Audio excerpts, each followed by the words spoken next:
तो ये यहाँ पर हो गया थर्ड, फॉरबिडन गैप या फॉरबिडन बैंड बोल सकते हैं।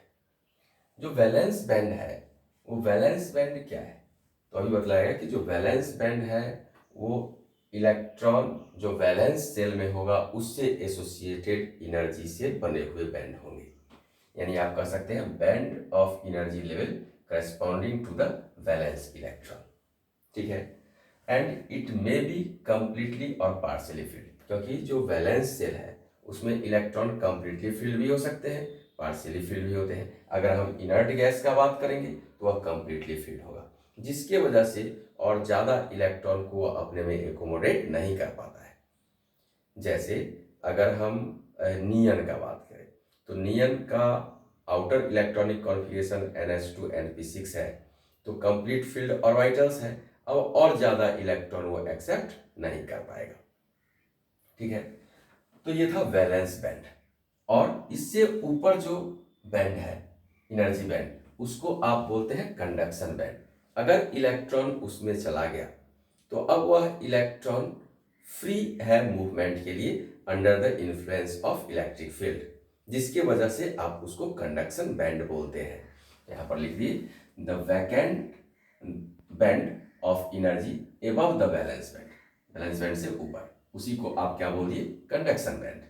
When the electrons are in conduction band, it is free to move under the influence of electric field.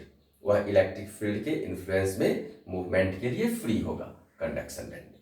ठीक है, और ये वैलेंस बैंड और कंडक्शन बैंड को जो सेपरेट करता हुआ एनर्जी बैंड होगा उसको आप एनर्जी गैप बोलते हैं, जिसको आप फॉरबिडन बैंड या फॉरबिडन एनर्जी गैप भी बोला जाता है। इसको फॉरबिडन एनर्जी गैप भी बोलते हैं। इसको क्या कर सकते हैं कि it separates balance band and conduction band. ये जो फॉरबिडन एनर्जी गैप है या फॉरबिडन बैंड है वह बैलेंस बैंड और कंडक्शन बैंड को सेपरेट करता है। ठीक है, अब यहाँ पर देखना है हम लोग को ये जो बैंड बना, इस बैंड का एनालिसिस अब जो बुक्स में किया जाता है वो आसानी से आपके समझ में आएगा। सेमी कंडक्टर के रिगार्ड में, कंडक्टर के रिगार्ड में, या फिर इंसुलेटर के रिगार्ड में। जैसे मान लीजिए कि अभी जो हम चर्चा की वो ऐसे ही चर्चा की, ये एक यहाँ पर वैलेंस बैंड, ये हो गया कंडक्शन बैंड, इसको हम दिखला दिए, ये हो गया वैलेंस बैंड, इसको दिखला दिए, ये हो गया कंडक्शन बैंड, और ये हो गया फॉरबिडन एनर्जी गैप। तो इसको आप बोल दिए कंडक्शन बैंड, इसको आप बोल दिए वैलेंस बैंड, और ये जो दोनों को सेपरेट करता हुआ ये एनर्जी गैप है जो 6 इलेक्ट्रॉन वोल्ट का एनर्जी गैप है, इसको आप बोल रहे हैं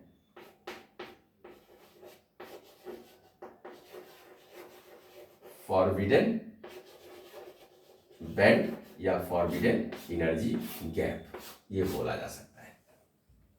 चूंकि यह एनर्जी गैप ज्यादा है इसलिए वैलेंस बैंड से इलेक्ट्रॉन जंप कर कंडक्शन बैंड में नहीं आ सकता है। ये एनर्जी गैप ज्यादा होने की वजह से इतना एनर्जी इसको प्रोवाइड नहीं किया जा सकता है किसी भी हालत में कि वैलेंस बैंड से इलेक्ट्रॉन जंप करे और कंडक्शन बैंड में चला जाए, ताकि वो under the influence of electric field movement में शामिल हो पाए, जिसकी वजह से आप इसको बोलते हैं इंसुलेटर। तो ये हो गया इंसुलेटर। ठीक है, लेकिन जब यही बैंड का हम बात करें इस तरह से हम लिख दिए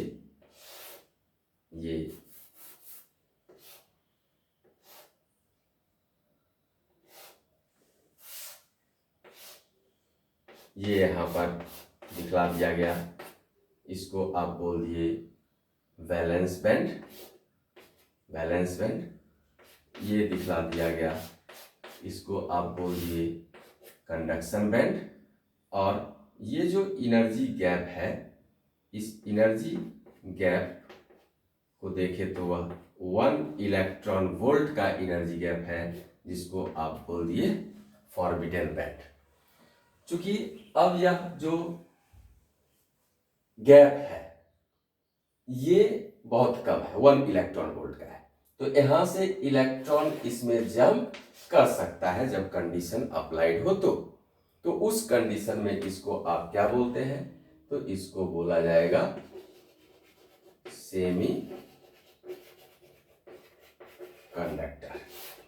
ठीक है, तो एनर्जी बैंड ही डिस्क्राइब कर पाया कि कौन सा सब्सटेंस इंसुलेटर होगा, कौन सा सब्सटेंस सेमीकंडक्टर होगा। और अगर हम कंडक्टर का बात करें तो जो कंडक्टर होता है उस कंडक्टर में ये जो गैप होना था, तो ये वैलेंस बैंड था और ये कंडक्शन बैंड था।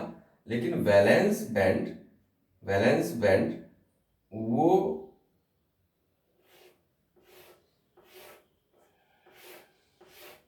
कवर कर लिया किस चीज को, फॉरबिडन बैंड को, और कंडक्शन बैंड भी दोनों एक दूसरे पर डोमिनेट कर गया, ओवरलैप हो गया। यानी इस स्थिति में आप कह सकते हैं कि वैलेंस बैंड, ये जो दिखलाया गया है, ये दिखलाया गया है वैलेंस बैंड को, ये वैलेंस बैंड, इसमें फॉरबिडन एनर्जी गैप नहीं है, ये दिखलाया गया वैलेंस बैंड को।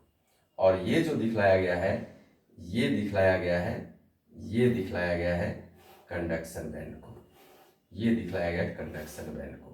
तो आप क्या देख रहे हैं कि फॉरबिडन बैंड नहीं है, यहाँ पर वैलेंस बैंड और कंडक्शन बैंड एक दूसरे को ओवरलैप कर चुका है। तो फिर अब एक्स्ट्रा एडिशनल एनर्जी का जरूरत नहीं है कि वैलेंस सेल वाले इलेक्ट्रॉन को कंडक्शन बैंड में जाने के लिए एक छलांग लगाना पड़े, उसके लिए एनर्जी की आवश्यकता नहीं है, वो इजी टू मूव है। ठीक है, तो उस कंडीशन में आप इसको बोलते हैं कंडक्टर।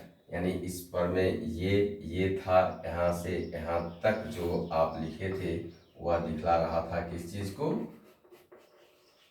तो वैलेंस बैंड को, और ये यहां से यहां तक जो दिखला रहा था वो किस चीज को, तो वह कंडक्शन बैंड को, और दोनों ही एक दूसरे पर ओवरलैप कर गया, जिसके वजह से आप इसको क्या बोल रहे हैं, तो इसको आप बोल रहे हैं कंडक्टर। यही बतलाया गया कि जो एनर्जी बैंड है वह डिस्क्राइब कर पाता है इंसुलेटर को, सेमीकंडक्टर को और कंडक्टर।